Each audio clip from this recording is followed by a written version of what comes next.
and gentlemen, here it is, the most listened to radio show on the planet. Even the other stations are tuned in too.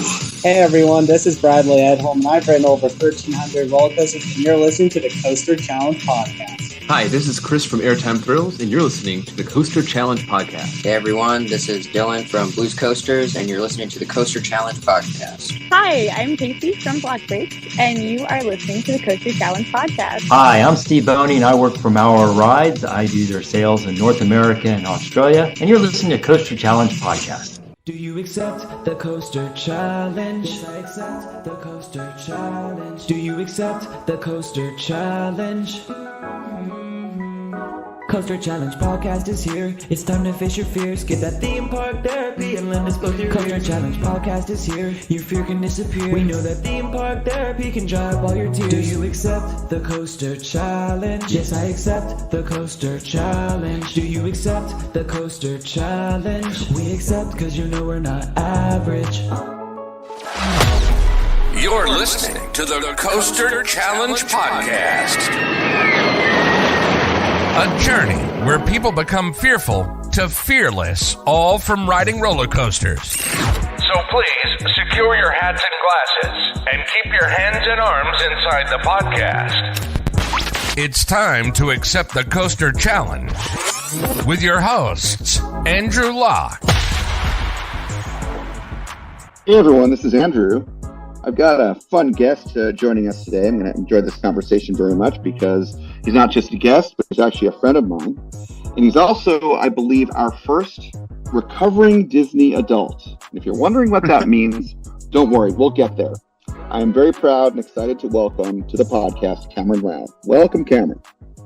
Thank you for having me on the podcast. This is really awesome. I appreciate it. Yeah.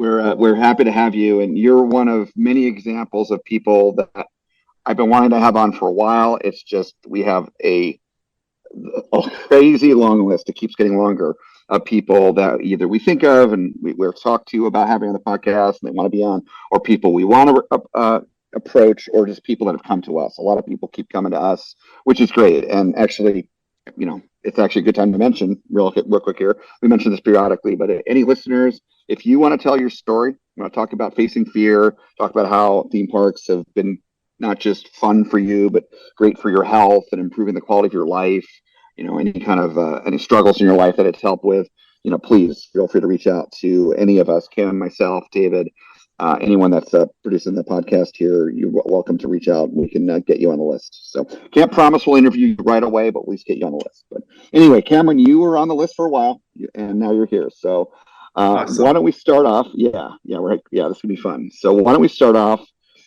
Talk about, you know, tell listeners about yourself and your love of parks and coasters. Yeah, so I am a Southern California local coaster enthusiast. I feel like there's not a ton of us out here, but I think it's just because everyone's so obsessed with Disney.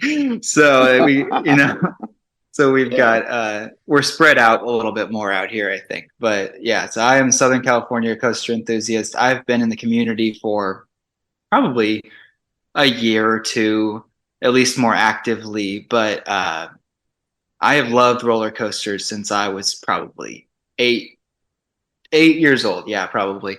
I've got roller coaster books from my childhood. I played Roller Coaster Tycoon. I played Roller Coaster Tycoon 2. I played Roller Coaster Tycoon 3.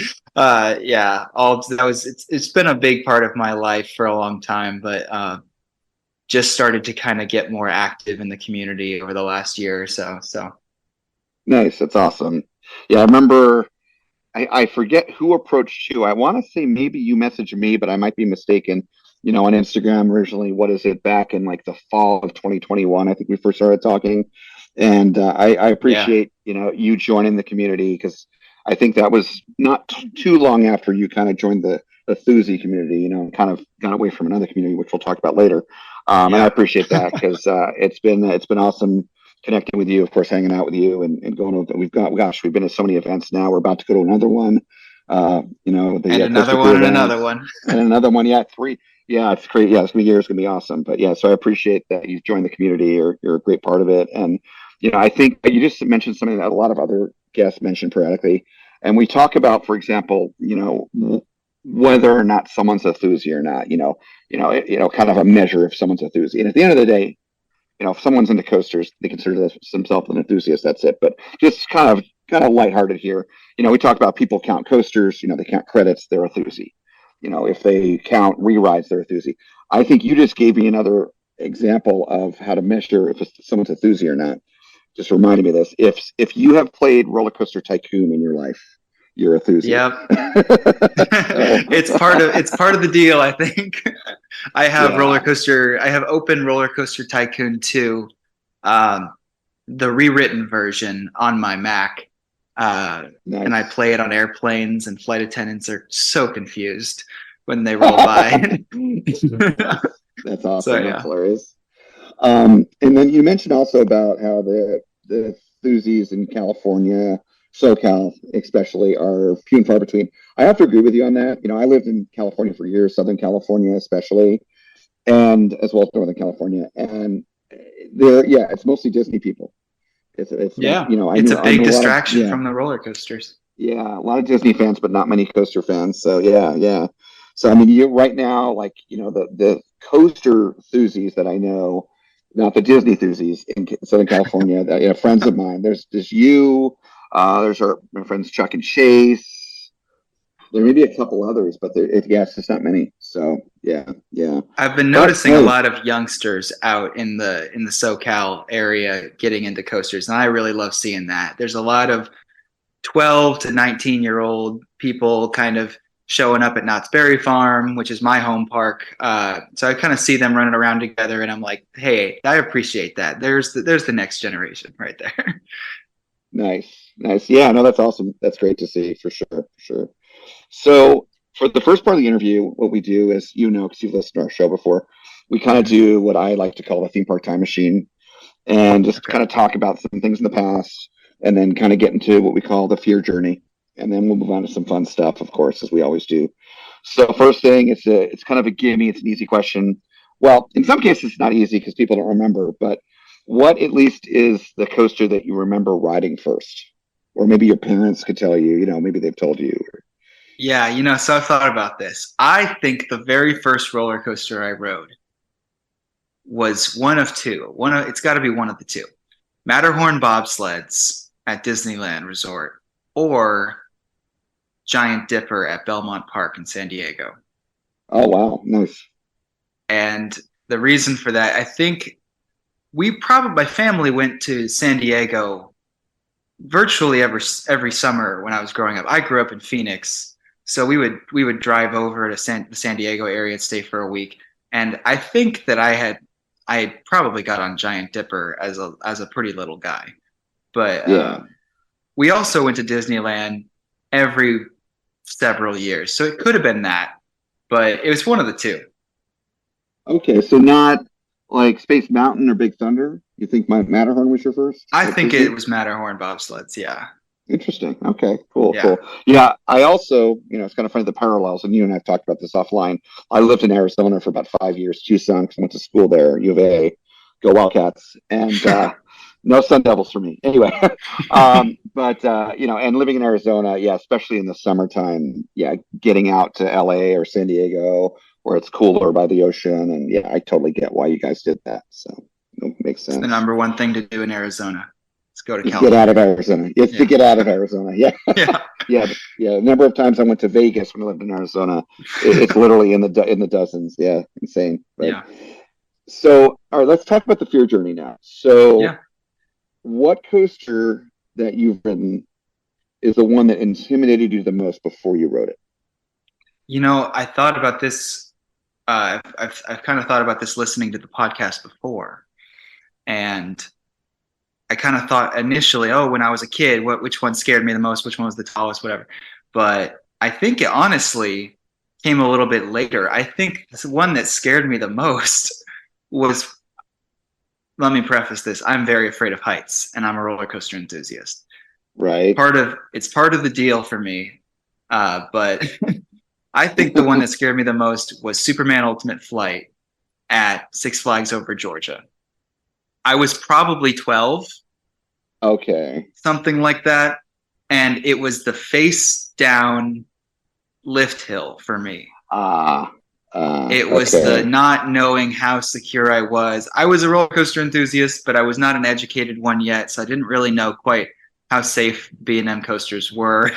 Right. But just looking straight at the ground, quite high in the air, I think. So it was probably the one that scared me the most before getting on, just because I saw them going up facing down at me, because the queue kind of goes underneath the layout there, and so I was like, okay, they're looking down, so I'm going to be looking down when I get up there. And as soon as that lift started, I was panicking. Okay, and you were 12, you said, when you wrote it? Probably something like that, yeah. Okay. So I want to have a reality check with you. Not that I don't believe you, but I just want to double check something, because knowing you so well and having talked about this, what is an infamous coaster for you? I know you have a few, especially at the park I'm about to mention, Magic Mountain. Yeah. So when did you ride Tatsu for the first time? I rode Tatsu for the first time in 2020. Okay, so obviously you were, much older. You were in your 20s, not 12.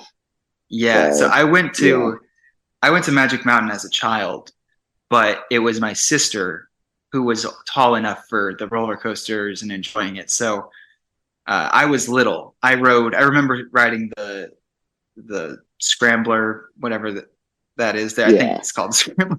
I remember riding the swinging ship. I don't remember riding any roller coasters on that trip. And then I revisited that park in 2020, right when they reopened. I believe it was in the summer or something. Or was it 2021? Whenever Magic Mountain reopened after COVID, or during COVID, or whenever. I went like the first month that they reopened. That was my first revisit. Okay, and that was also your first time riding X2, of course. Yeah.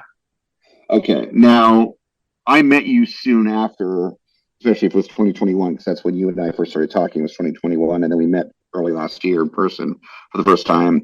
And I certainly, you in the 2021-22 time frame, you're a full-fledged Susie, basically, where I don't, it doesn't seem like you're afraid of it. Anything except we've talked about heights, like when you've come to visit in Orlando, you're like, no way going on the Star Flyer, stuff like that. Oh, that will take some moral support. Multiple friends will have to go with me. Well, you should come down to Florida next weekend, because Kim and the kids are coming, and I was literally just talking to her about an hour ago about getting them on the Star Flyer. I'll go with you if it works out and I'm in the area. I'll do it if other people push me for it, but that'll be a whole other challenge for me. That's maybe something I haven't necessarily conquered yet. Yeah, no, I totally get it. Fear of heights is very common and quite frankly, in a way, natural. So I totally can understand that, respect that. Okay, so, but besides the fear of heights, you're pretty much, seem like pretty fearless, like most enthusiasts are, which is part of a benefit that we gain from this hobby, which can be quite profound, as we discovered with this podcast. But in any case, so you rode Tatsu as an adult, and pretty much as a full-fledged Susie. So when you rode it that first time, you were not as scared as you were on Superman that first time. No, I was definitely a little bit. I felt that pit in my stomach looking down. Right. But not nearly the same, because I had ridden Superman Ultimate Flight 50 times after that first time, Right, so I kind of had gotten over the idea of that lift, but I did not enjoy Tatsu. I know. It's too at all. I know. Yeah. I can't stand that coaster. I know the pretzel loop is intense for you. I know. Yeah. Yes. Positives are your enemy. I get it. They are, yeah. Yeah. To a degree, I think. I don't know. Yeah, I've told you this many times. I can't wait to see your reaction to I-305 when you finally ride it. I'm so afraid that I'm going to hate it. And I don't want to hate it. It's legendary. Oh, it is. Yeah. It is. I was so excited when I wrote it the first time last year, finally.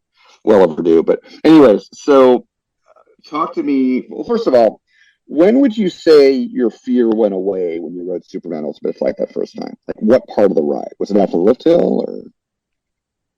Well, during my first lap, I think as soon as we approached the pretzel loop, which is right after the first drop, if you will. Right. It's not much of a drop, but it goes down. Yeah. Yeah, I think that was more like, oh, is this going to be a really crazy, intense moment? But it wasn't fear. It was just whoa, this is going to be interesting. But it was really the height that scared me going up the hill, you know. And then the second time, I was still just as nervous, but I knew it was fine because I'd gotten through it before. And the more I rode it, the more I realized it's not going to be any different the next time I ride it. You know, I'm going to be fine. So. Right. So, okay. All right. We'll come back to Superman in a moment. I got to go back to Magic Mountain. I know it's one of your home parks, and there's some really key coasters that typically make people afraid, that are just the common on that list kind of thing. So X2, and I know you like X2, unlike Tatsu, right? I love X2, yeah. Yeah. So what about that whole thing? You know, going up the lift hill backwards, 200 feet. Basically up there, up in height, and that crazy drop facing straight down. So that again, that doesn't intimidate you, or that first time an X2 didn't intimidate you more than Superman? You know, it's weird. It's static height for me. It's not necessarily like the fast moving height. So okay, the star flyer spins, you know, that might help me a little bit, but it's very exposed, you know.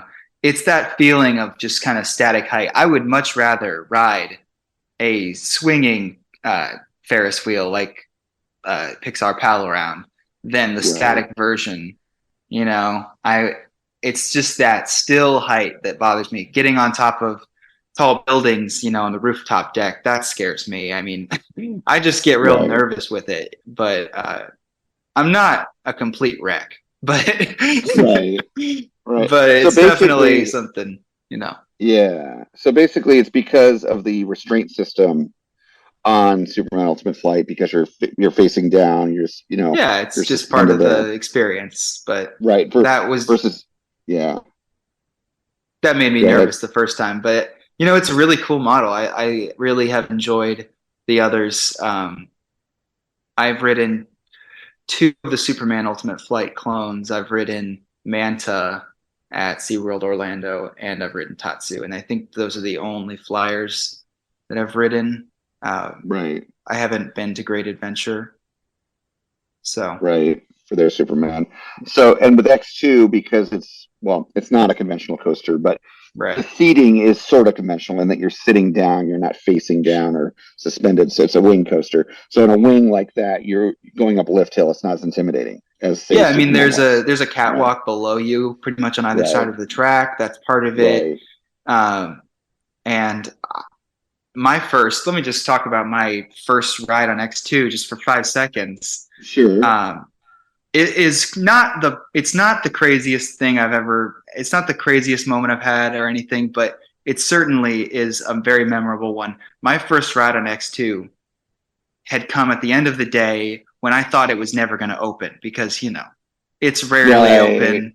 So, or at least it has been rarely open, but it had just opened back up close to the park opening. They closed a little earlier that day, and so it was pretty close to the close, but they just opened it up at 4:30 or 5 or something, and the sun was starting to go down. It was kind of a golden hour thing.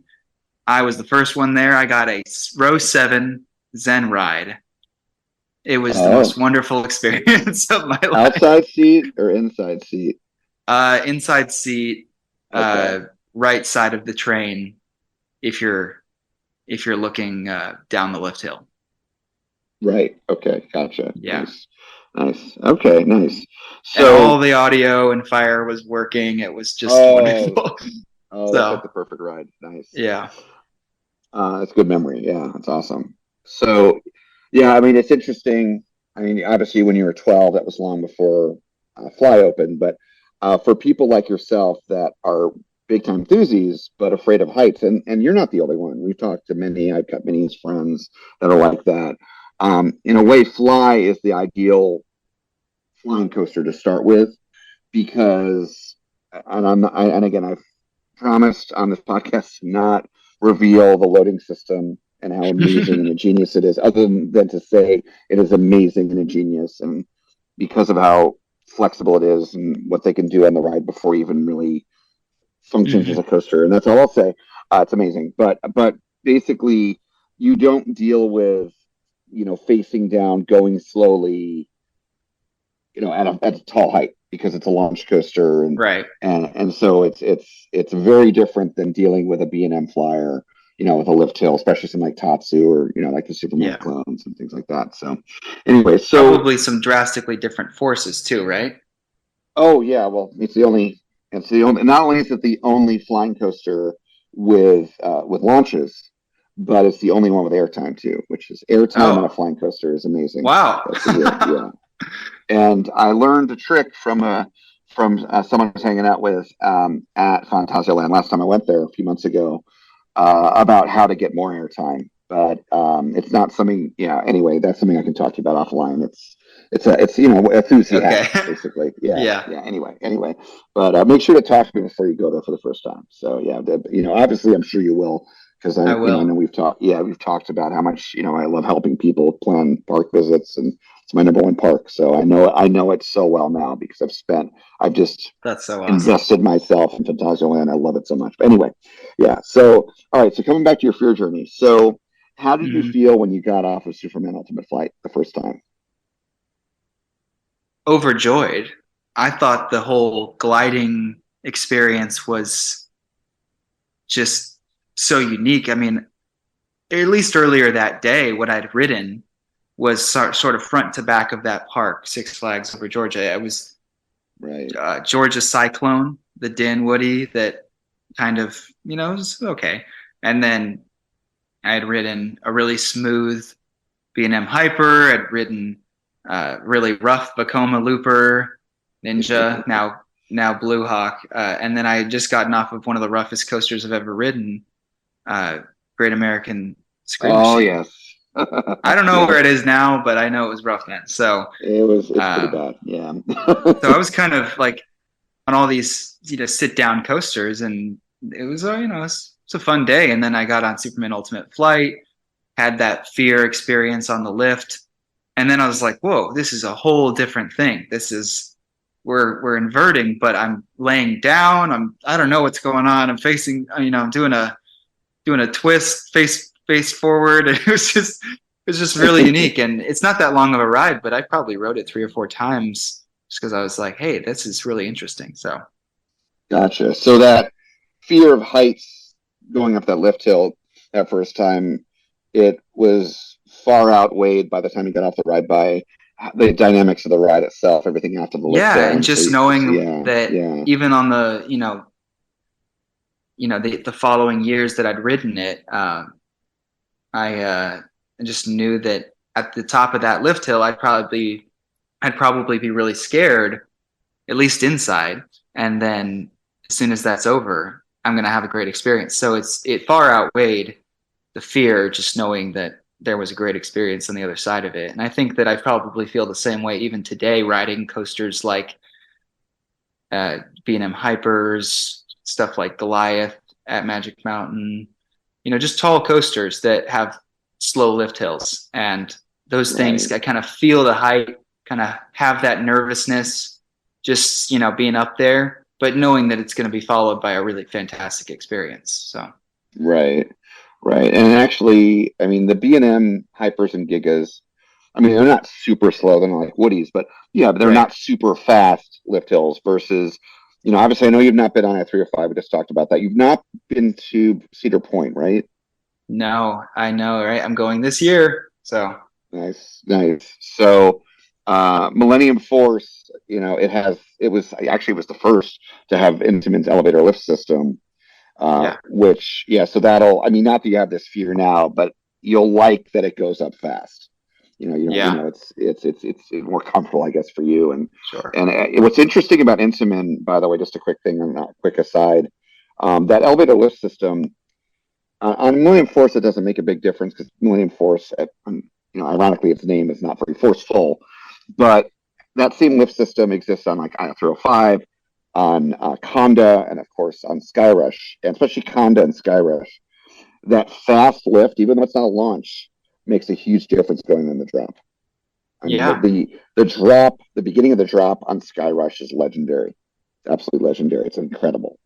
And if it weren't for that fast lift system. So anyway, so it's better for people that are afraid of heights, and it's more intense. So yeah. So So, what would you say? Riding Superman. Not giving into fear. Pushing through the fears, and you enjoy the ride. What would you say, or how would you say it impacted your life, like getting past that fear? I think that was I thought of myself as it wasn't really fleshed out, but I kind of thought of myself as a roller coaster fan at the time. And looking back, I knew that I was an enthusiast, a junior enthusiast, right?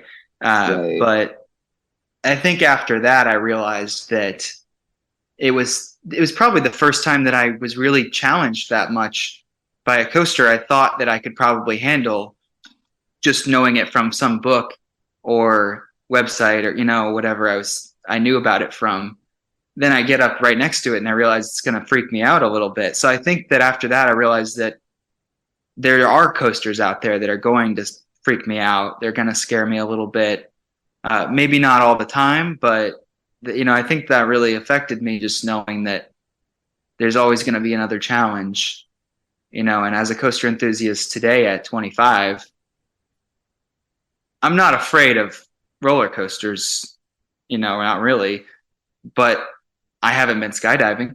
That makes me nervous. I haven't, done the stratosphere jump. I haven't done a sky coaster. I had to admit that one.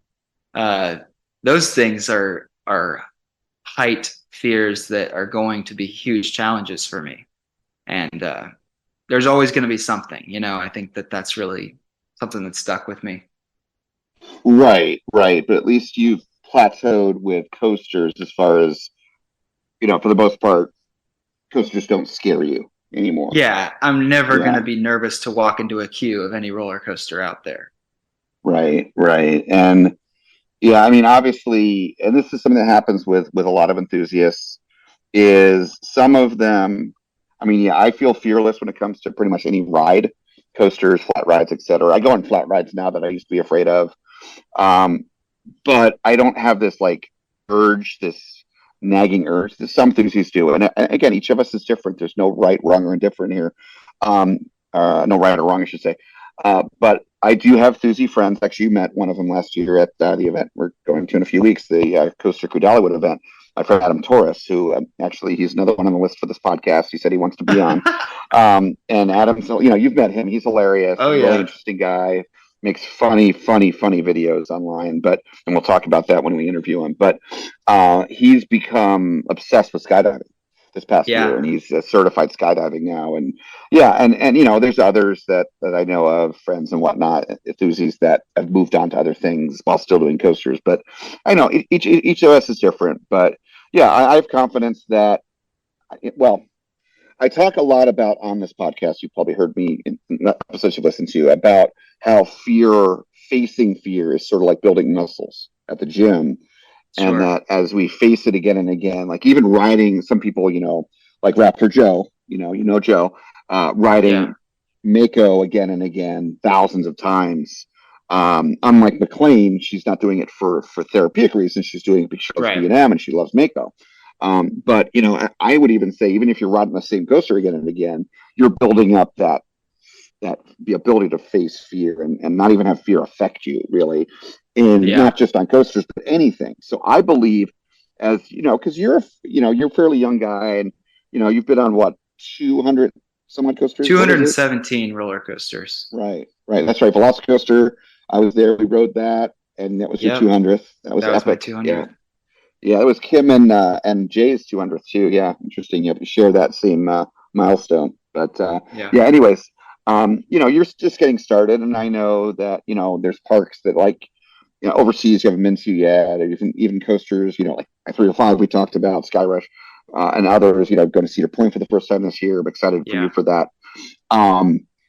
As you ride more of these legendary coasters and miles, these record breakers, heights, speeds, etc.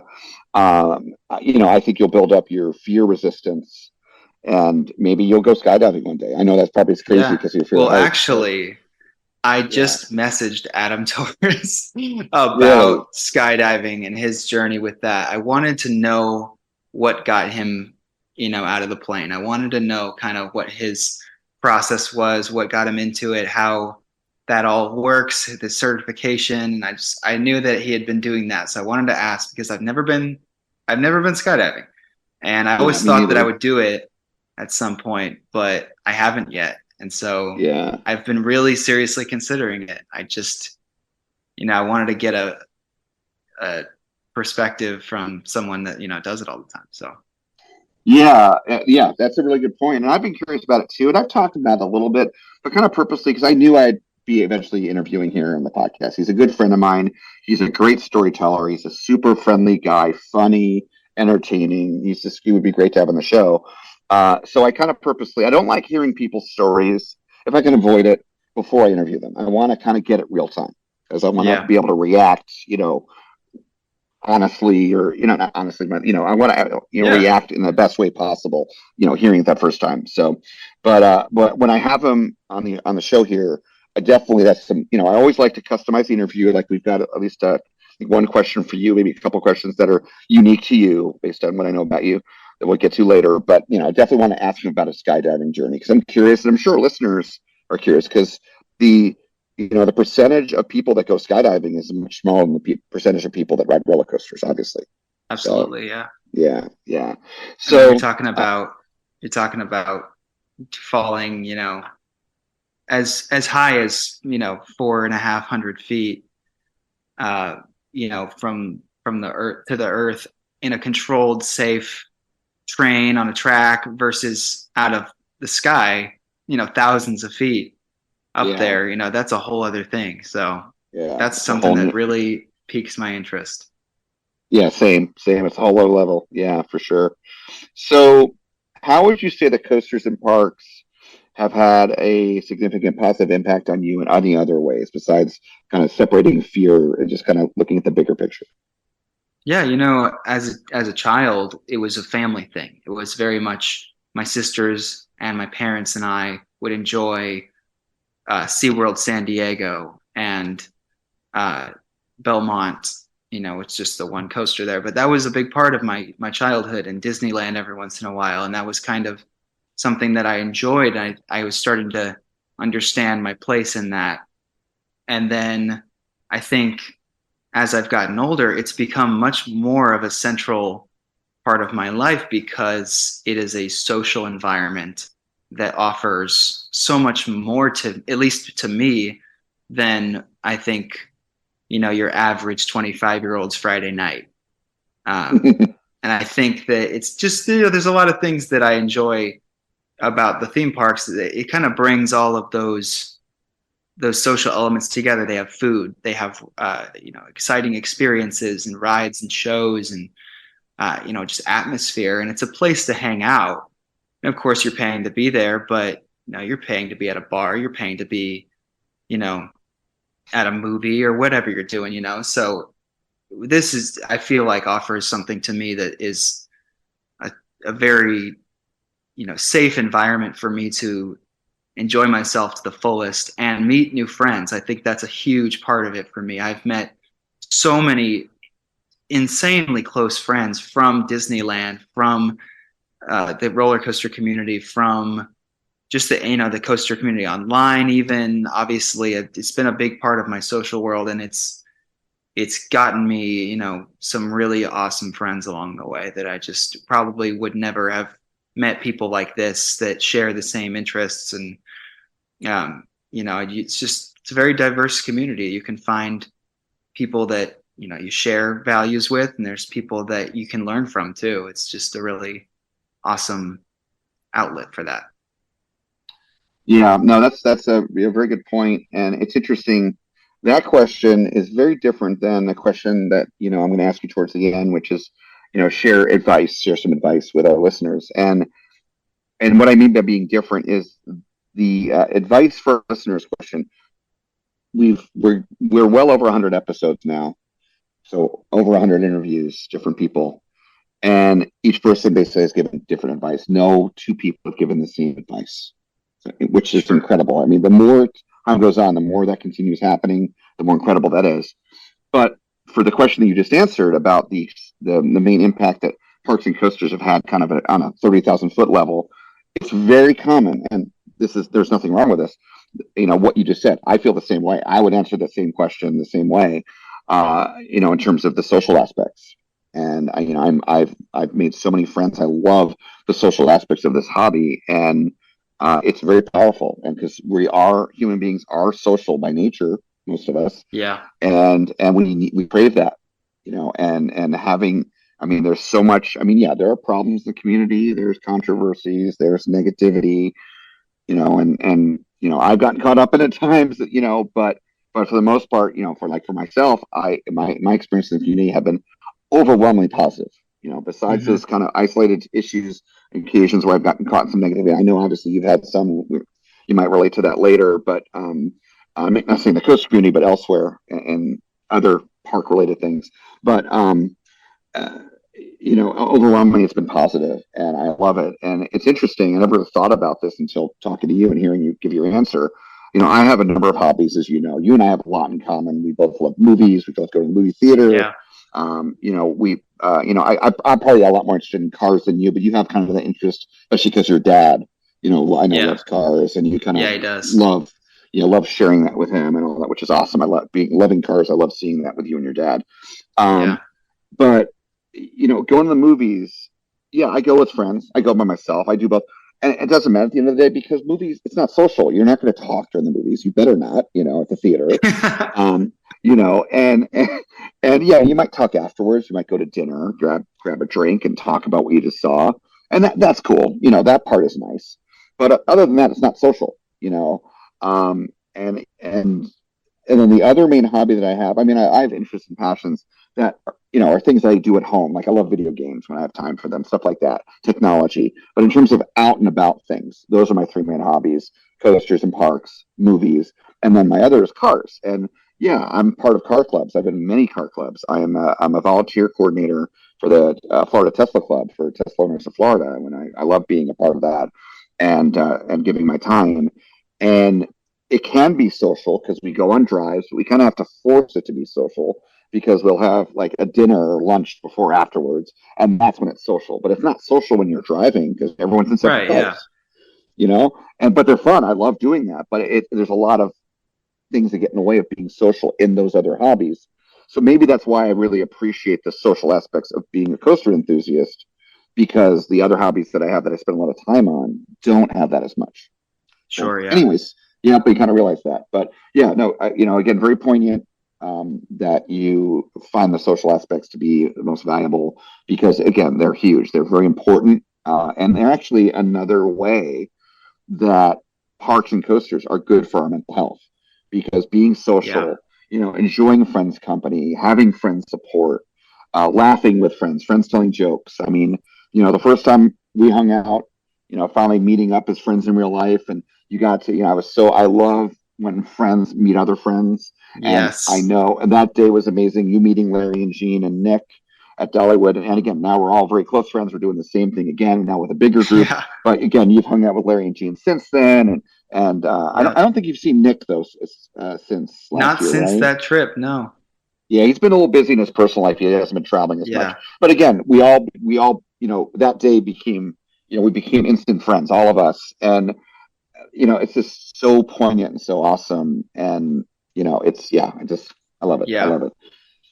So next we're going to talk about kind of, these are often kind of the fun, most humorous parts of the interview.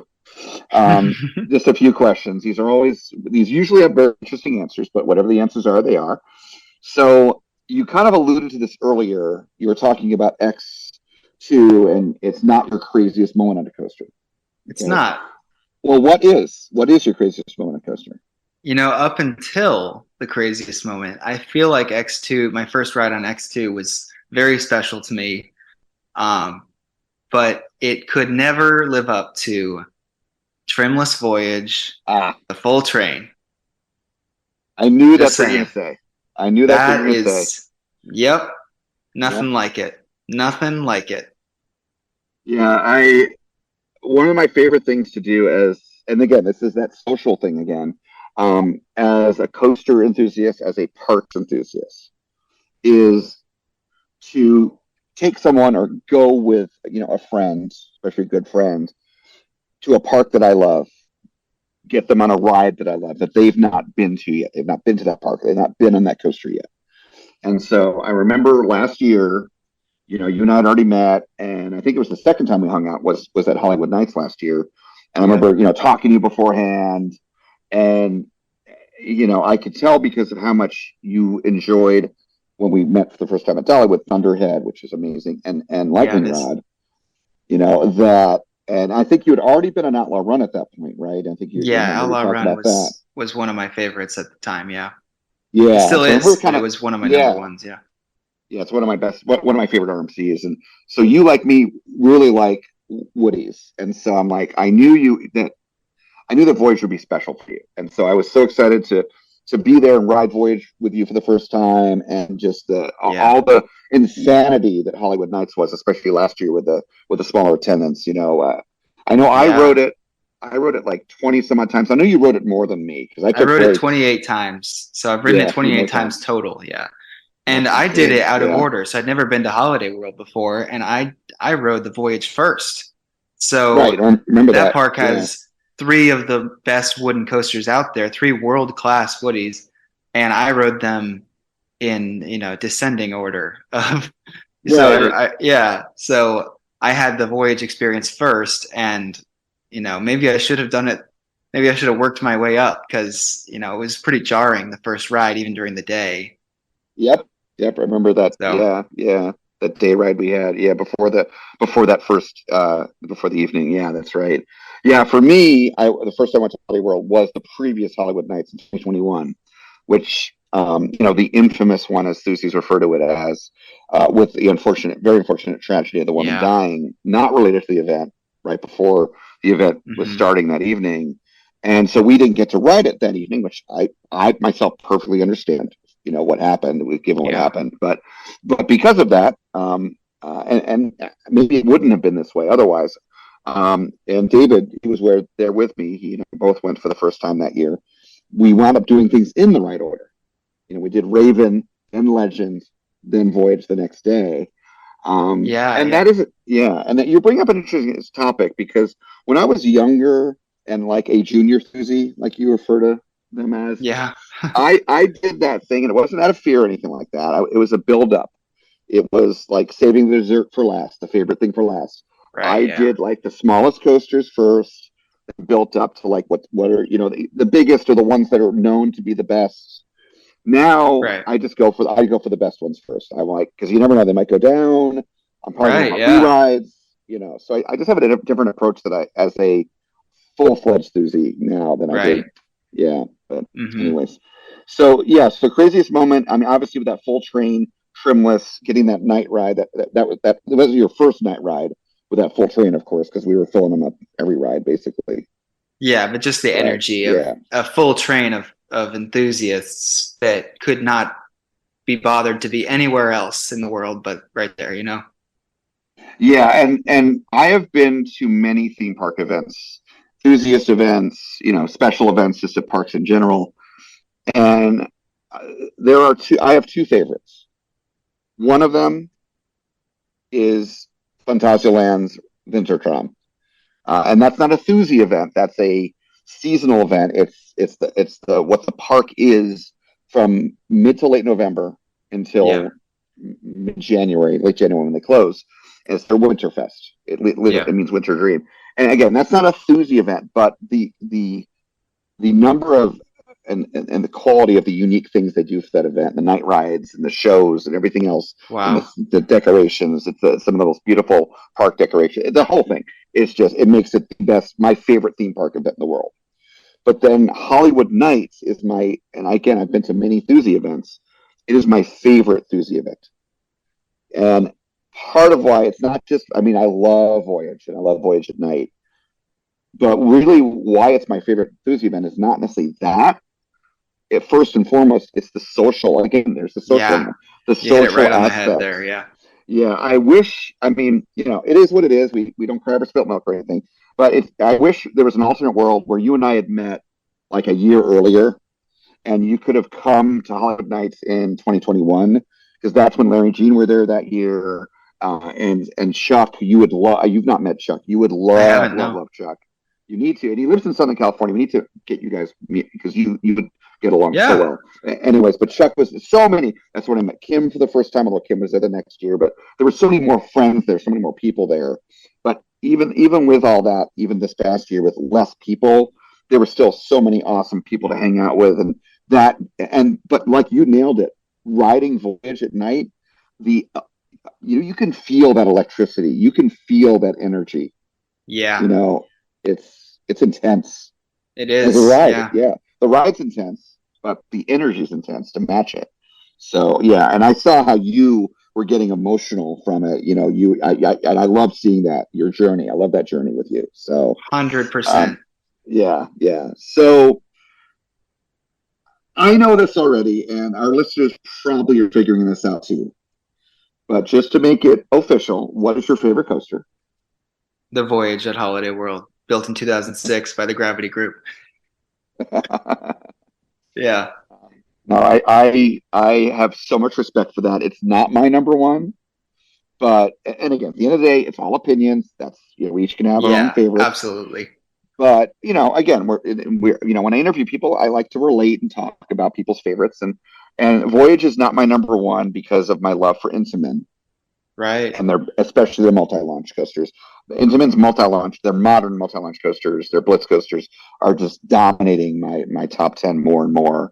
Along with a few others like Fly and Ride to Happiness, again, launch coasters.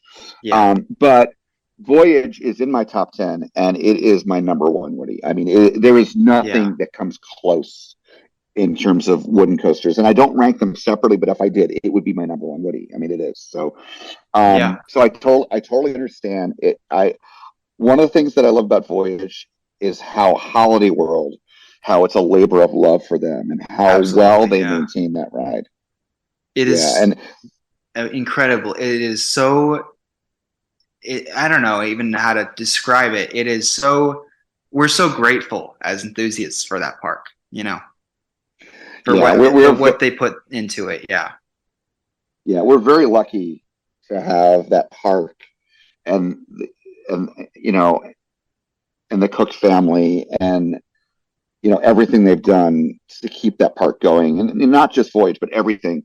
It has that's one of the best water parks in the world, especially in terms of their launched water coasters. Mm-hmm.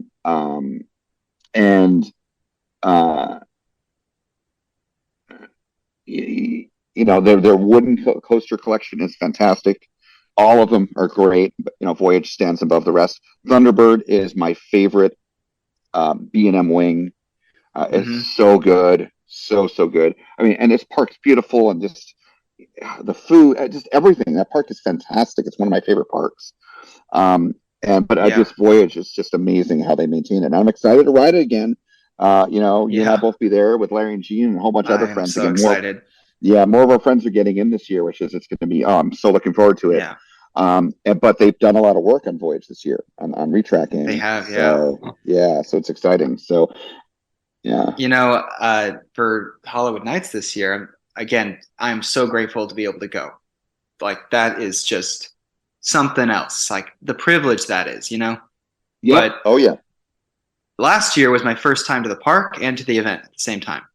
And this year will be my friend Joe's first time to the park and first Hollywood Nights.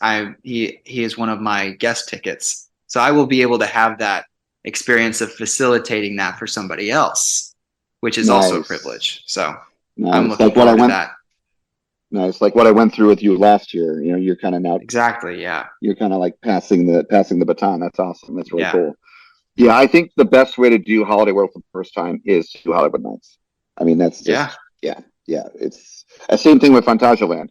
If you go to Phantasialand, especially in November when it's not as cold yet, go for Wintertron the first time. Yeah. So anyways, but so what would you say is your least favorite coaster? I definitely like to hate on Tatsu because I can't handle it, but I know that everyone else pretty much loves it. I love it. And I hate on another orange coaster in that park too, that for the same reasons. I hate on Tatsu because I feel like the layout is so top heavy. I feel like the gliding moments are kind of uncomfortable, at least for, just nowadays. I'm grown. I feel like I don't find the seats as comfortable as I maybe did when I was younger. And, I just feel like the high tree line, it kind of hides the height of that coaster. It really is a huge coaster. And, so I feel like it's kind of a snooze, for the first half, and then you hit that pretzel loop and you get sent into the next dimension. And, I just feel like it's kind of a weird coaster for that reason. And I feel the same way about Goliath. It's a snooze of a drop. It's a snooze of a layout. And then you hit those helices and I'm graying out really hardcore, and I don't like that. But I think the coaster that I hate the most is a coaster called Desert Storm from my hometown. I rode Desert Storm for the first time maybe a year ago. And, I was not even expecting that experience. I grew up driving up and down I-17, seeing that coaster and thinking, oh, that's pretty cool. I'll get to it.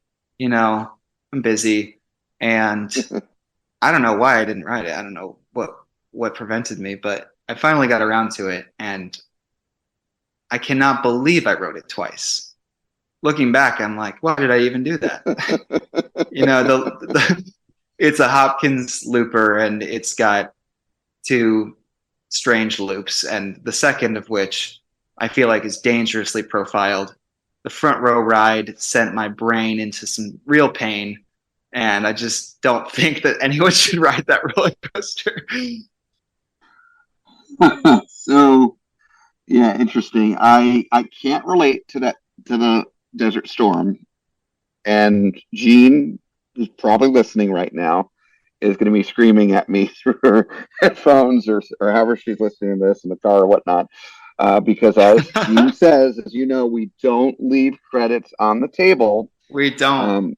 Yeah, I told you, you know that I lived in Tucson for 5 years, and my parents used to live in Scottsdale when I lived in Tucson, and I was in Phoenix and Scottsdale all the time. But even later, I used to work for a company for about 5-6 years when I was living in Southern California, and I went to Phoenix all the time for work. I had multiple customers there. And one of the times I stayed at, I think it was a Sheridan, right off of I-17, like literally right across from Castles. Right, yeah, it's right there, yeah. Yeah, and I could see Desert Storm, and I do have an excuse. That was one trip where I brought my dog with me. I had one dog at that point, Juno, and I had him with me, and I could have put him in his crate that I had with him, but I don't know. I didn't want to leave him alone in the hotel.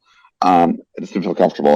I had recently started traveling with him for the first time, so Anyway, you don't have those credits. Yeah, I don't have those credits there, and I think I'm glad I don't have Desert Storm. I've heard you're not the first person to talk about Desert Storm and how awful it is, so I'll probably eventually get the credit, but I'm not. I believe in, and Gene knows this. We've talked about this. I go for quality over quantity. So, sure. And this is how Chuck is, by the way. Chuck, Gene, and I, we've had these conversations.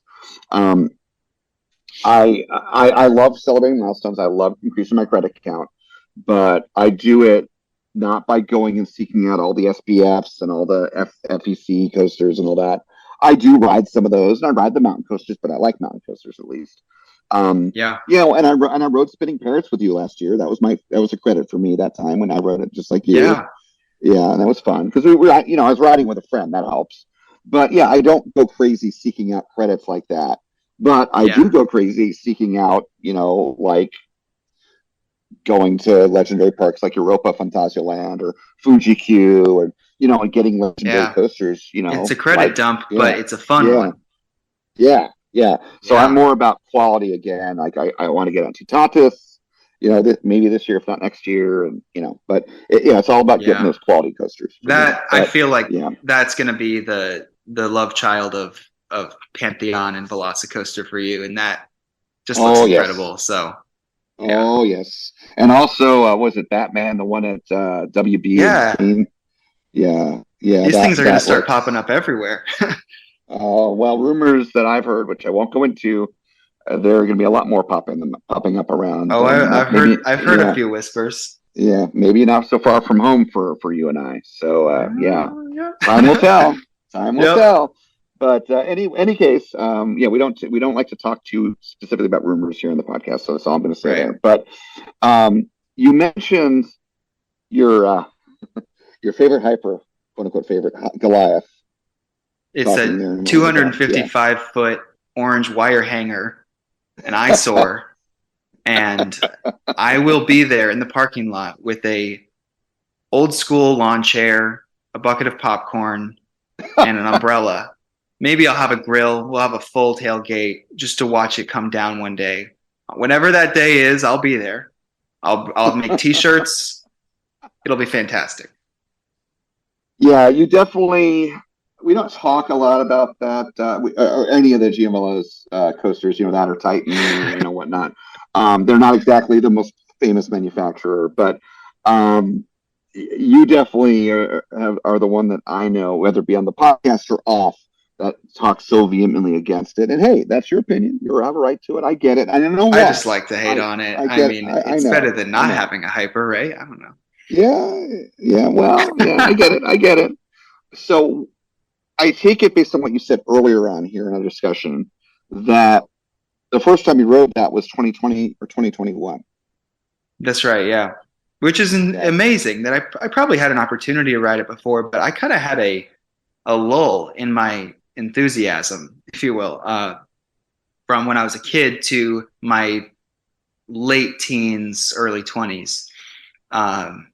I loved coasters. I was continuing to play Roller Coaster Tycoon. I was continuing to ride them and learn about them. I did go to Six Flags parks, pretty often here and there, but I wasn't really chasing it as I am now. And I'm not sure why that is. I think I was just busy with sports in high school or, whatever it was, but I was kind of got away from it. I totally could have gone. There was probably an opportunity, but just kind of didn't prioritize it, which is fine. But finally got around to it, and I made my judgment. Right. Yeah, that happens to us. I mean, I took a break from being a Thuzy, just because of life got busy, career and whatnot. Yeah. After college, basically a few years after college, basically was when I got married. My marriage kind of got in the way of my being a Thuzy because my ex, he did not approve of me being a Thuzy, and it really made it hard to I always wanted to go to Hollywood Nights, and he would not have it, and he was very controlling. And it is a sacrifice. It is a sacrifice. Yeah, it's something I talked about on the 100th episode. So listeners, if you haven't heard that, you can hear about it there, or maybe a lot of you probably heard that episode and heard me talk about this. And I'm much happier now. And one of the things I did to celebrate the end of my marriage was go to Hollywood Nights in 2021 and kind of triumphant, yes, I can do whatever I want now. I can be a full-fledged Thuzy. But yeah, I took a break for a while, and it is what it is. But But in any case, what I was getting at with Goliath, and when you wrote it, you should feel very fortunate that you wrote it when you did. And what I mean by that is right around that same time, maybe a few years earlier, I think it was 2017 or 18, I went to Magic Mountain, and it was an ACE event. And one of the things we did as part of the event was we got a backstage tour of kind of the Twisted Colossus Goliath kind of area, especially Goliath. Yeah. Got some really cool pictures and videos of your favorite hyper. And at one point I was looking over and I thought that the train had stopped on the MCBRs. I thought, something had happened or block brake issue, it had stopped. But it's just that it was going so slow because I don't ride Goliath much anymore. Good. I didn't ride it, I knew you'd say that. I didn't ride it, when we hung out at Magic Mountain, what was it, last September with Larry and Gene and David. I don't ride it a lot, but I thought it was I thought it stopped or stalled or whatnot. And it turns out it just was the MCBRs kick in really heavily. Well, they do, they continue. It didn't used to be like that. I rode Goliath open year, which was 2000. Good Lord. I lived in San Diego. That was the first time I lived in San Diego. It was from 2000 to 2005.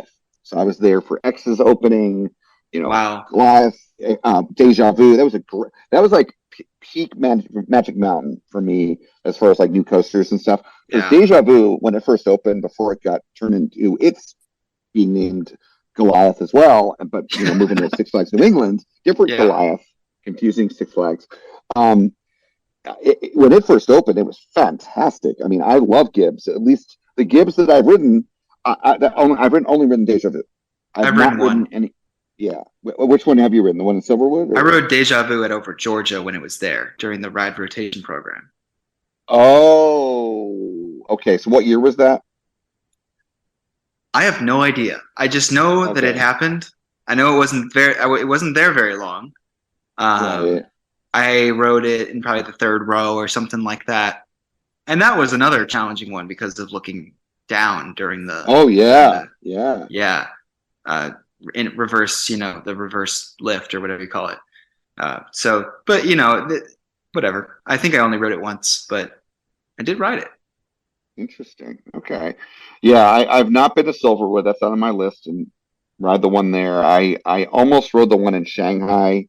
Mark Martinez. That's when I first met him virtually at that point before I met him in person. Mark is another one of those What a guy. go here, go there, go everywhere to get credits, get one credit, go an hour out of the way. And he was, again, he's a nice guy. Mark's a friend, and he was giving me guidance because when I first started talking to him online, I was in Shanghai, in China, and he was about to go there for the first time a couple weeks later. So we were sharing tips and tricks, and he was doing a lot of research, so he knew stuff. And he's like, "Yeah, there's a Gib at a kind of park in the middle of the city," and because he loves so Gibbs, cool. and I just I didn't have a chance to do it.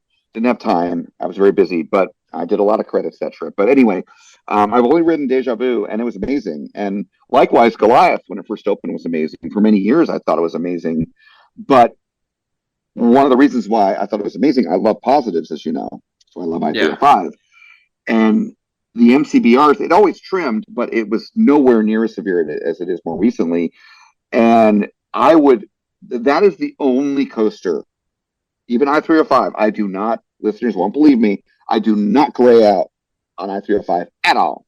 I've ridden it at night after it's warmed up after a long, hot day. Don't gray out on it.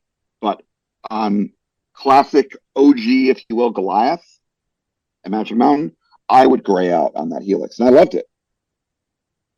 I can only imagine what that would be like. And one of the reasons I don't like it now, maybe I would prefer a more intense version of it.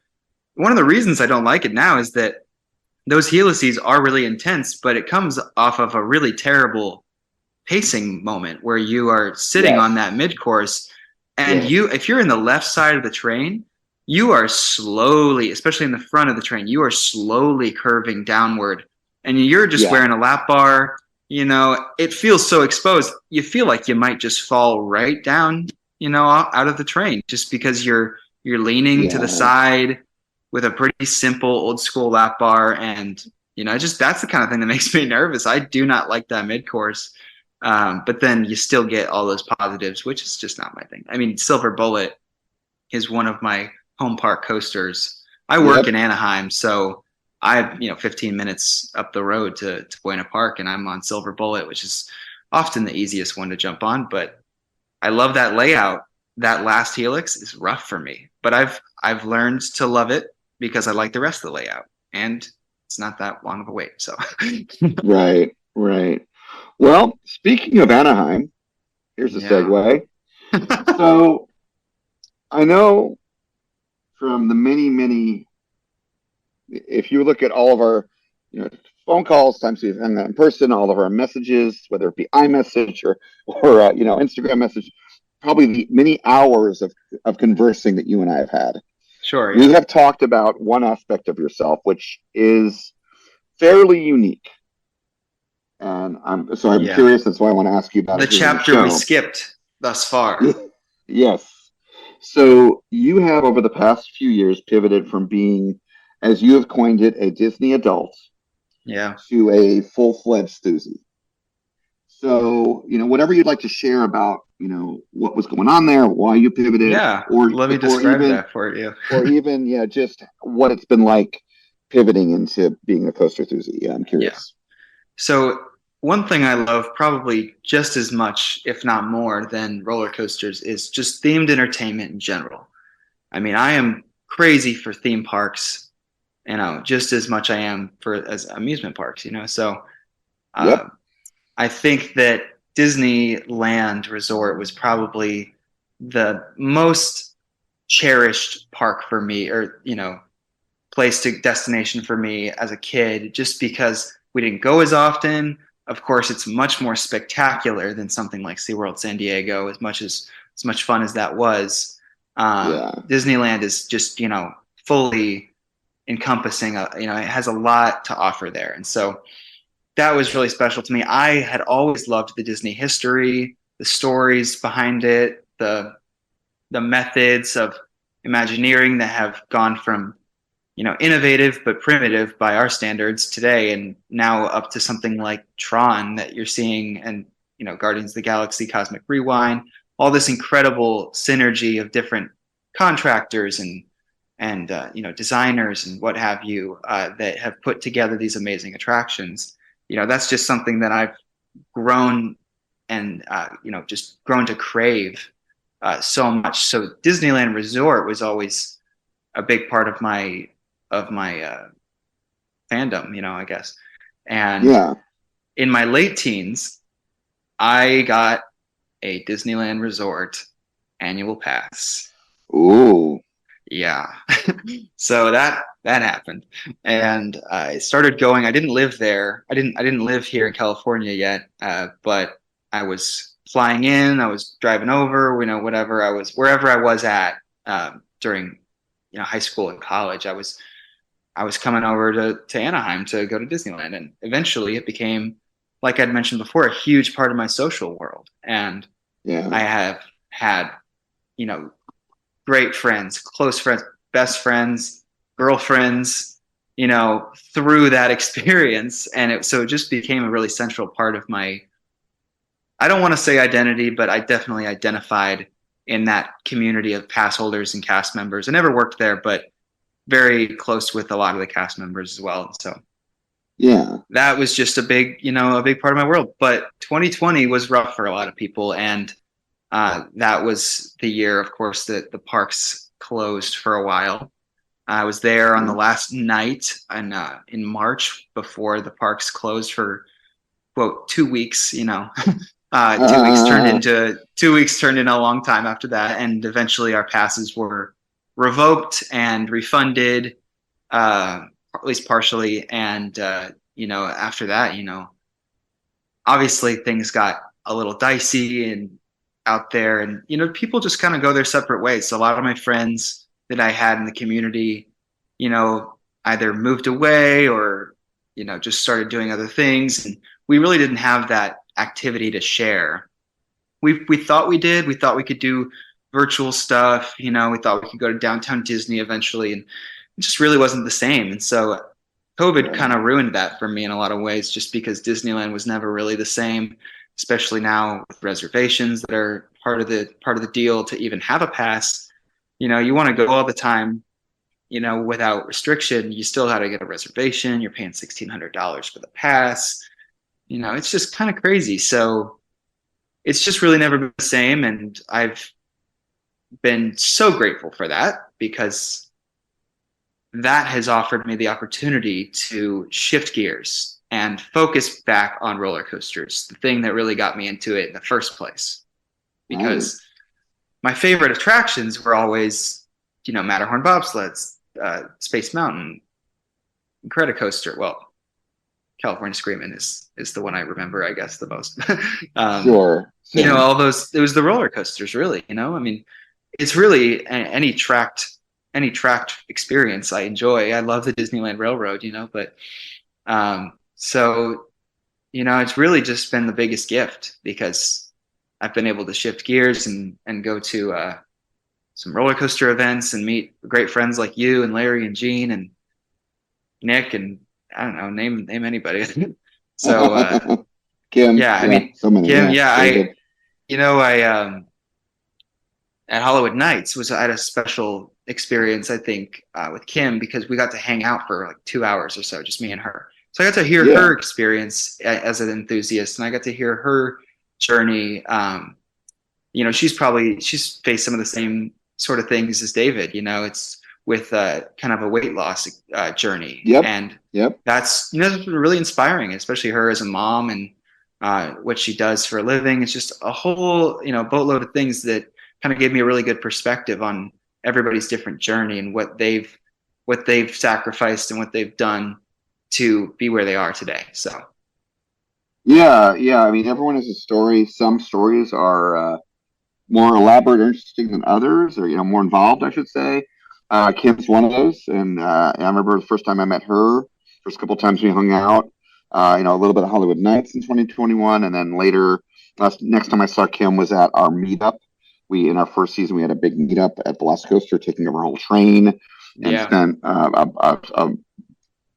several days out of a week at various parks, SeaWorld, Universal, and etc. With Kim, and first time for her in Florida, her and Jade and Lily.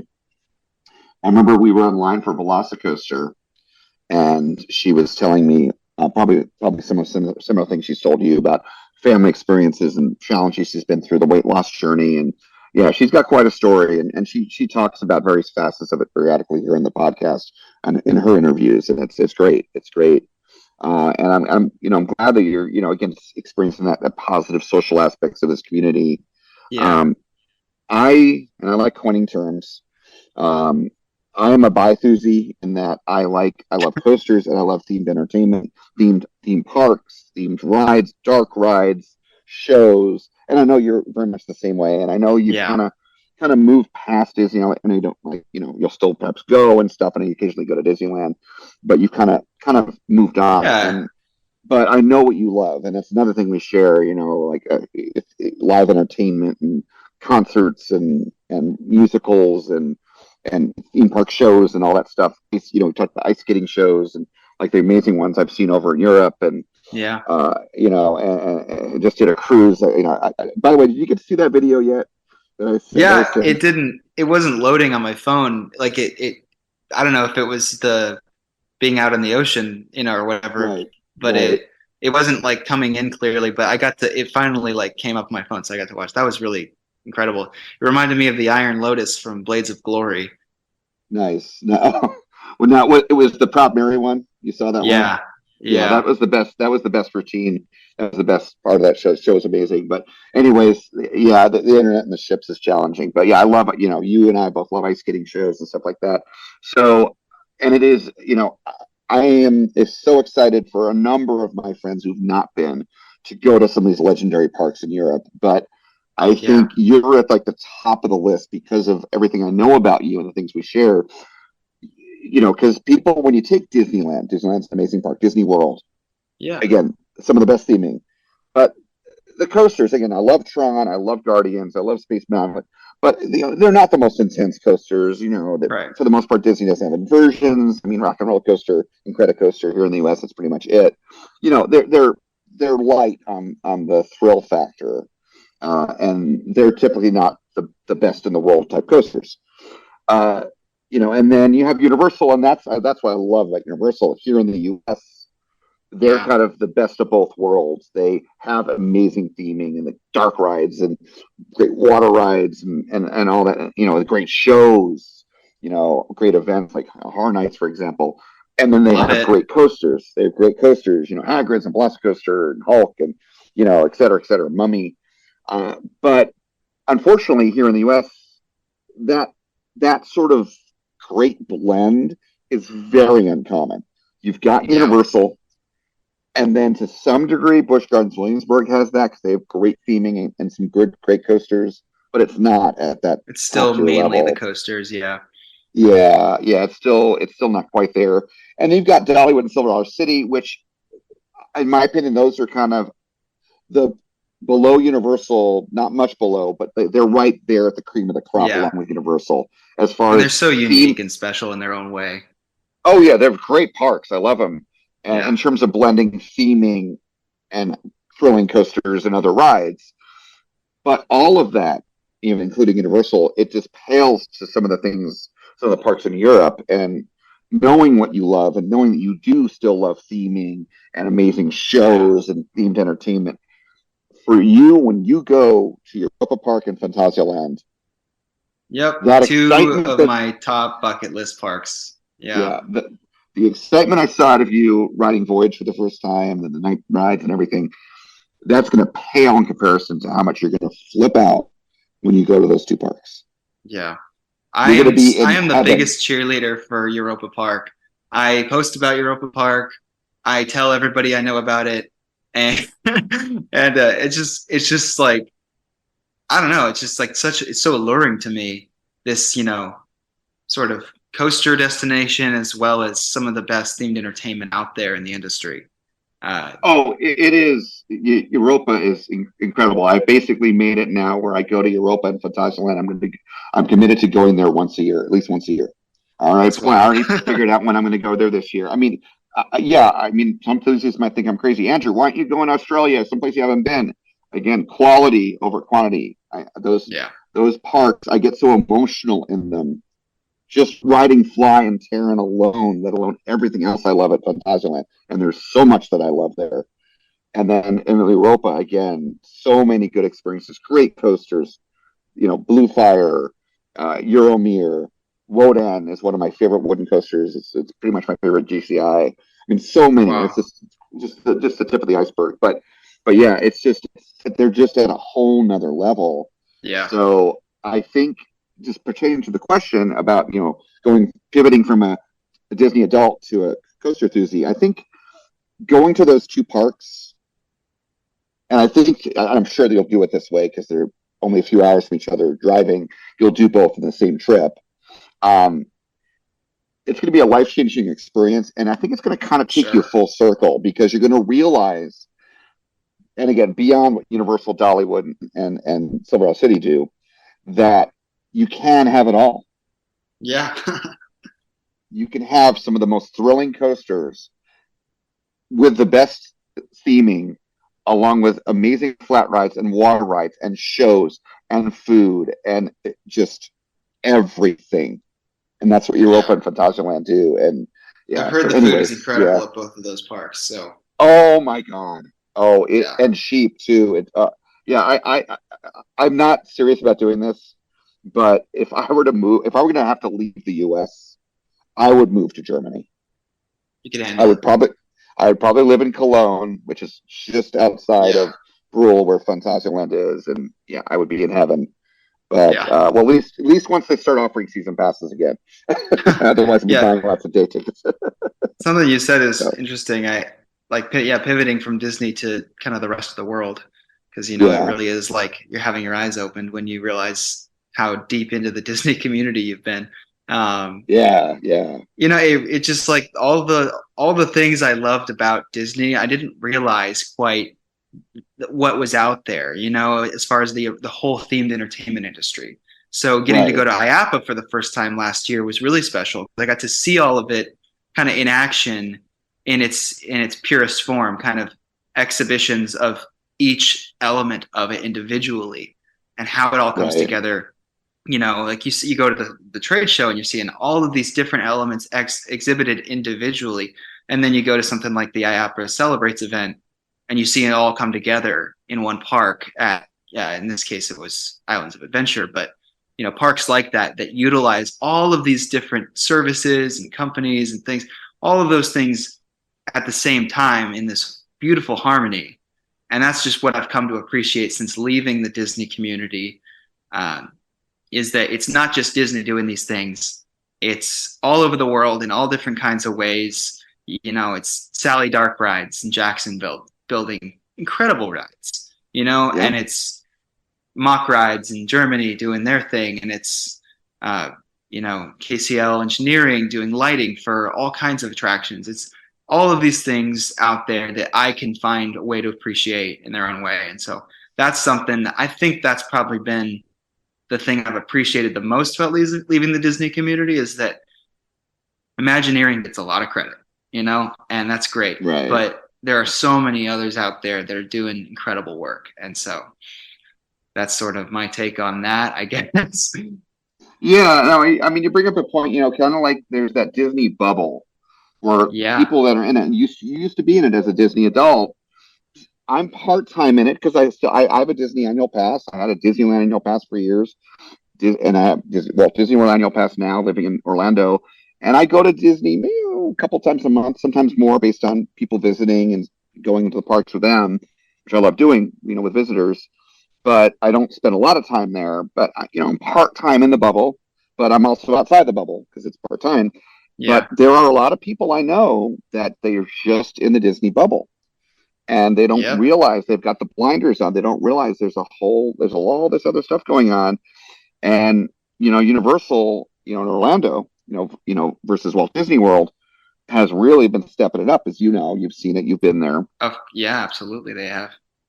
And again, coming full circle from those amazing parks in Europe and Germany we were talking about, I very closely follow, and I've literally driven and watched the construction going on and seen all the cranes and the well, again, you love themed entertainment, themed rides. The size of the show buildings that are being built for Epic Universe, especially at Potter. Oh my goodness. Yeah. But that park, again, full circle, that park could very well easily become the best park in the world for many. And right now, a lot of absolutely, yeah. A lot of people I know that have especially not been in Germany, Islands of Adventure is the best park in the world, and I get it. I mean, it's my second favorite. Universal my Orlando, favorite park. Yeah, Universal Orlando is my second favorite park resort in the world after Phantasialand. But, and again, I count resorts. I count, if you can get a park hopper ticket and go to various parks together, Disneyland and California Adventure, count them together as a resort. That's why I rank theme parks. Yeah, it's difficult to rank Walt Disney World parks separately. It's really a full experience. Yeah, you can't. It's not fair. You can't rank Animal Kingdom with 8 rides. It's by itself. It's its own vacation. Whatever. Right. Exactly. But with Epic Universe being added in with the rest of Universal Orlando, game over. It's gonna be unstoppable. Absolutely unstoppable. I was watching I was watching the theme park stop video earlier today, covering all of the latest with Epic Universe. So shout out to them. What a great resource it's been for me to just stay up to date on everything, and some of the progress that's been made lately is just unbelievable. How all of these things are just happening all at the same time, and you got Super Nintendo World coming to Florida. That's already incredible. And then right on the other side of the park, you've got all the Harry Potter expansions and all at the same time, just going up so fast. It's incredible. Yep. And then the mock dueling coaster. I mean, there's so much. The How to Train Your Dragon, Intamin, Mini Hagrid's. There's so much. And then the next generation of the Forbidden Journey technology, the Google Arm. I'm just all this. It's just so much that's going in there. But Alicia Stella Mercer, shout out to her. I've mentioned her on the podcast before. A friend of mine, along with Ian Kaufman, who's a good friend of mine. I've known for a while now. They both live in Orlando. They do amazing work on Park Stop and the Theme Park Stop group on Facebook, and the Park Stop podcast and the Park Stop videos and YouTube channel. Alicia is a tour de force in terms of keeping up with Universal's developments and what they're working on. And she's a lot. Also, it's a lot. She's also covering. There's a lot. I mean, I know that you're maybe not going to stay in Southern California forever, and you're thinking about moving elsewhere. But for how much longer you're there, the pacing of development that she has forecasted for Universal Hollywood is insane. Yeah, and you know what?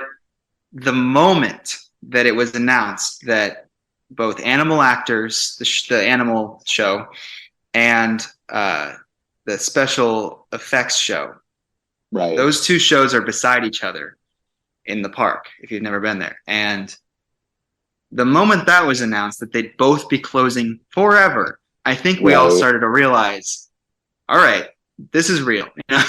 So that real estate is prime, So, and even recently I went on a VIP tour there, which is a great experience. I recommend it. It's the best value in the entire industry for any VIP experience.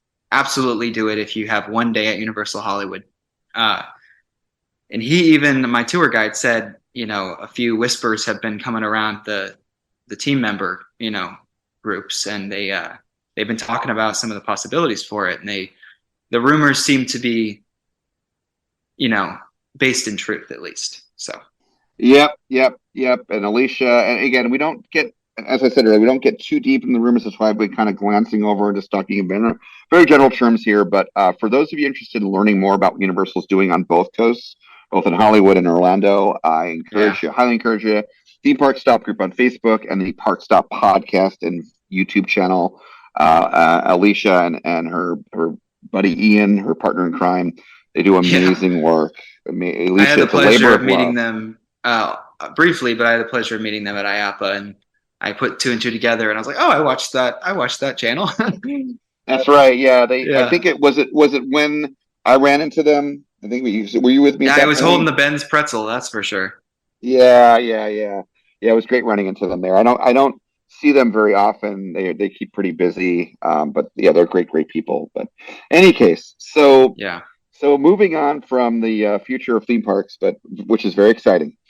Yeah. So here in season 3, we've added a new question in honor of one of our very first fans of Coaster Challenge from years ago when we were still a YouTube channel, Dusty Lystra, who sadly passed away at way too young of an age. He was still a teenager.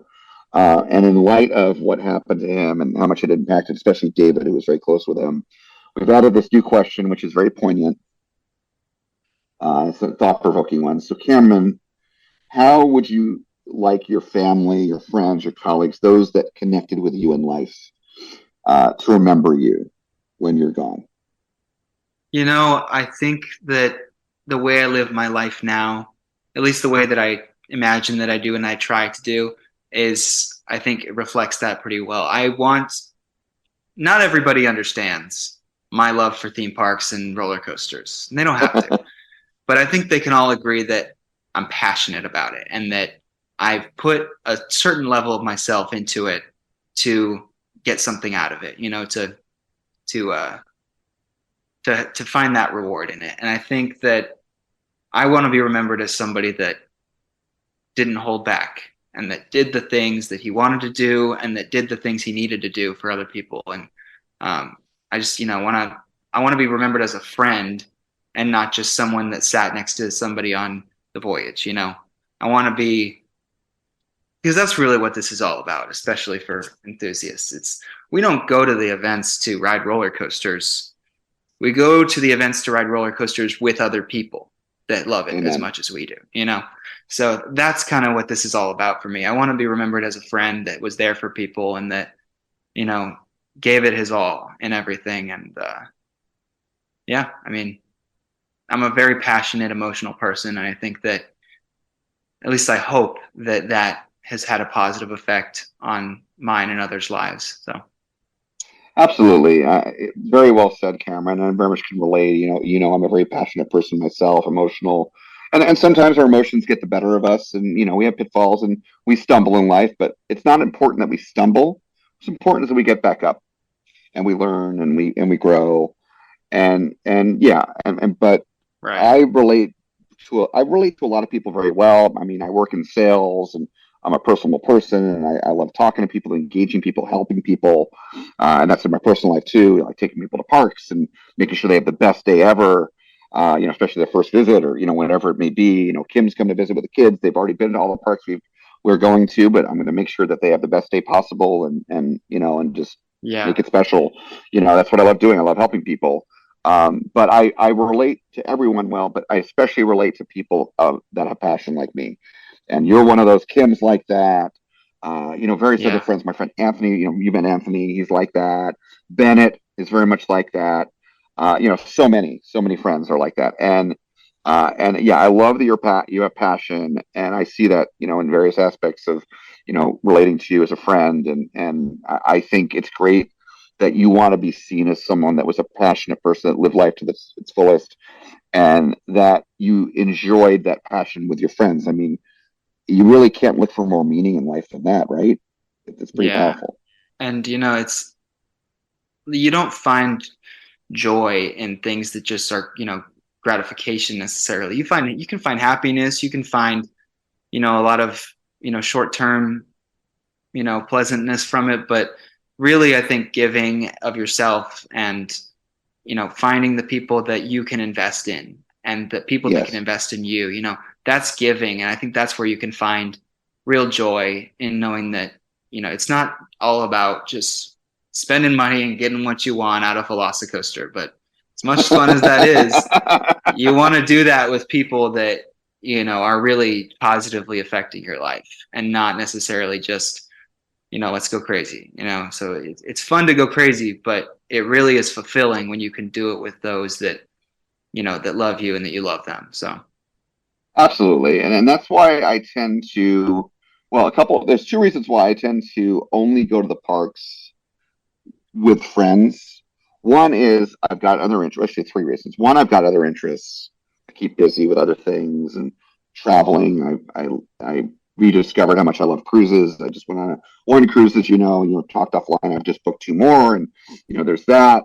I've only been on Disney cruises, obviously. Of course, there's that. Well, you gotta go on Royal Caribbean. They're amazing, but huge fan. Yeah. I'm loyal to Royal, as the saying goes. But in any case, even though I'm going to dabble with Virgin, and I'm super excited for that this summer. But anyways, so there's these other interests to keep me busy, but also it's just I'm blessed that I have so many friends that come to visit, or even local friends that I just usually wind up going to parks with friends.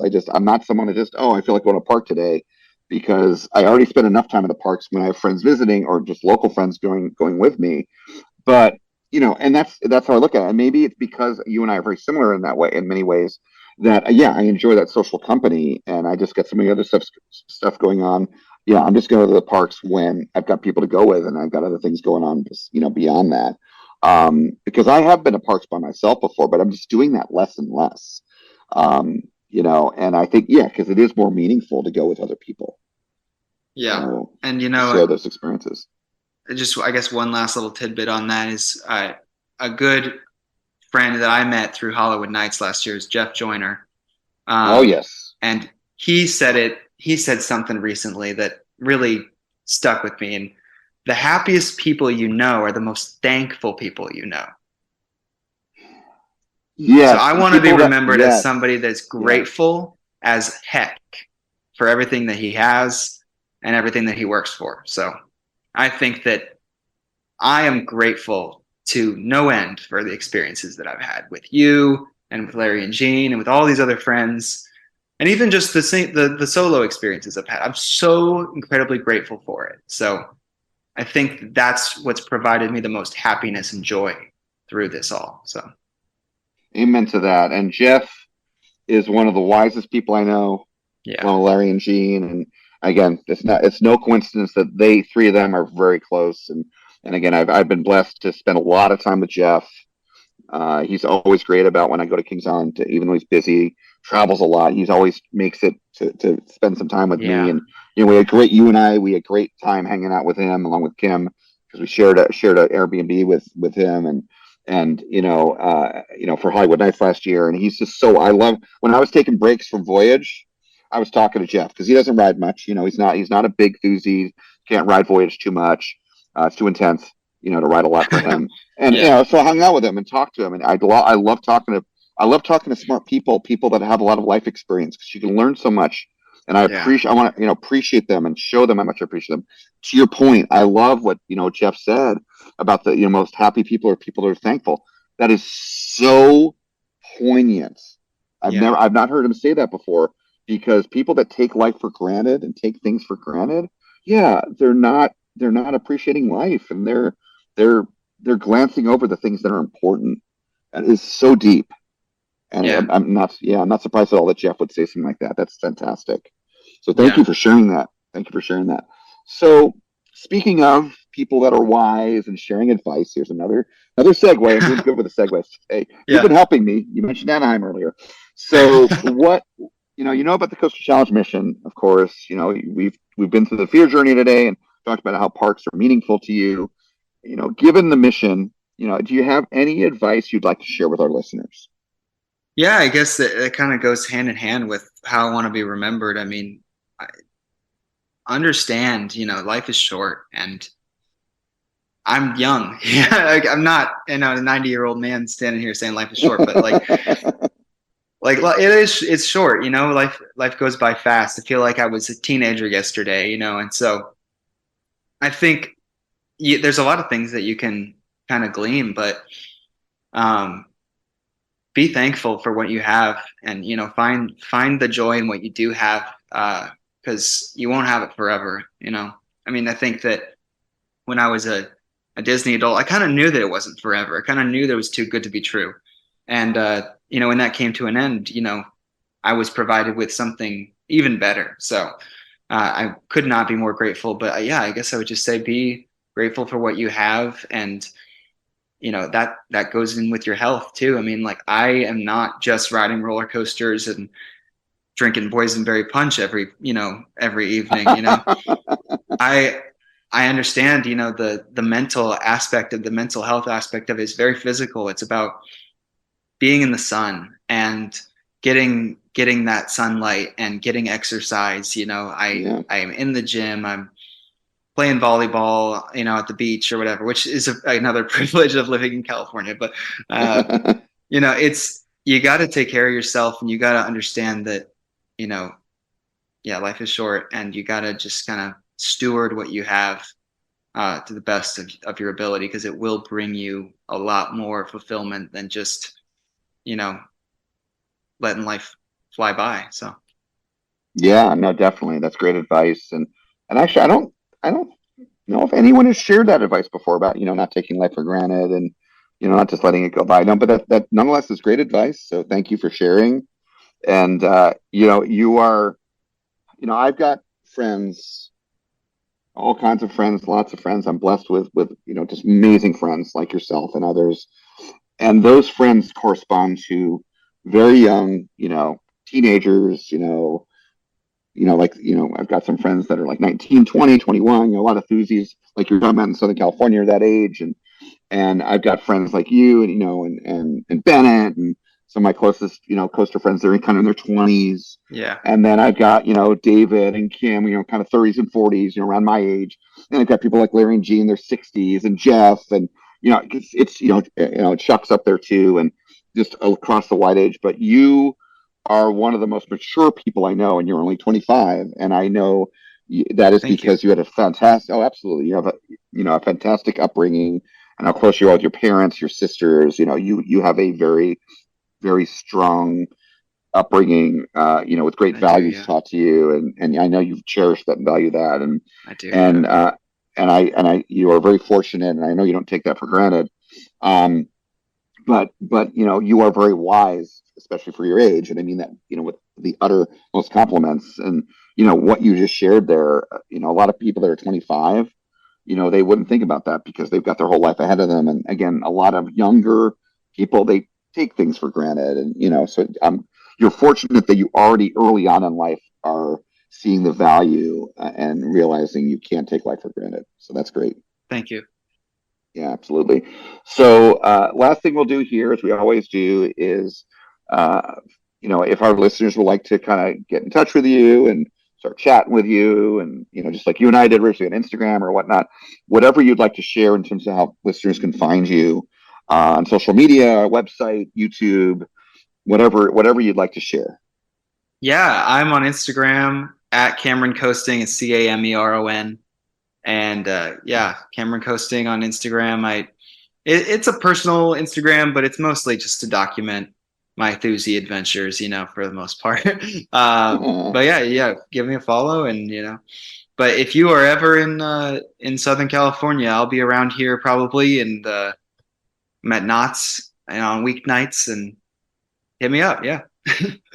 Yeah, you're there all the time, and Knott's is a fantastic park. It's also up there, kind of those top tier kind of theme parks here in the U.S. It's such a treasure. Yeah, another park that I've really grown to love, because I didn't quite understand the history behind it and how it fit in with the Disney history as well, being so close by, and it being quite a predecessor to Disneyland, if you will, in a lot of ways. So.